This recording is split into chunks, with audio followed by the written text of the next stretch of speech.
Hi friends, welcome back to my channel. Today we are going to learn about the characters. Okay, let's say I have a variable called name. Let's give an input for here. Okay, for name we'll give an input. This input method specifies the user information to be stored in the variable called name. Okay, in this name the information will be stored. Okay, and then to get the first character of every string whichever we entered in the variable called name, no, what is the step for that? So for that we'll use let's say a variable called first character. Okay, let's say first character is a variable. So how to get that the first character from the name?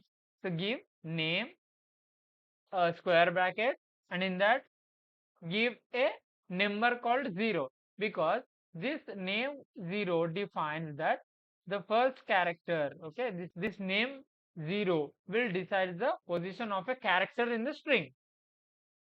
So what it will decide? The name 0 will decide the position of a character in a string.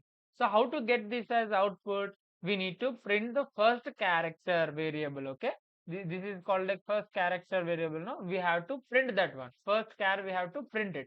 So how we are going to print? Using the print statement. Okay, first char.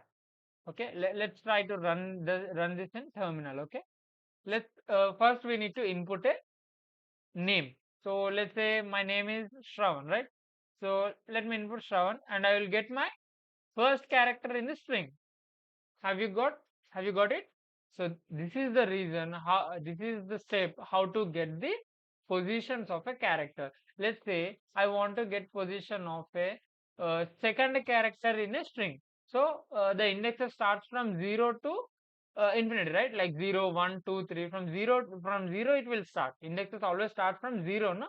So we have to insert the number whichever we want to retrieve the character from the information. No, let's say we have 1. Okay, I want to get the character of the string. Okay, whichever I given. No, let's say I have Shravan. I want to get the character of R. Okay, I want to get the character of first position in the string. So how do I get? Using this name square bracket, and we'll give the position which we want to retrieve that character. Okay, from the string itself. So this is how we will write, and we'll this is how we will get the characters from a string. Okay,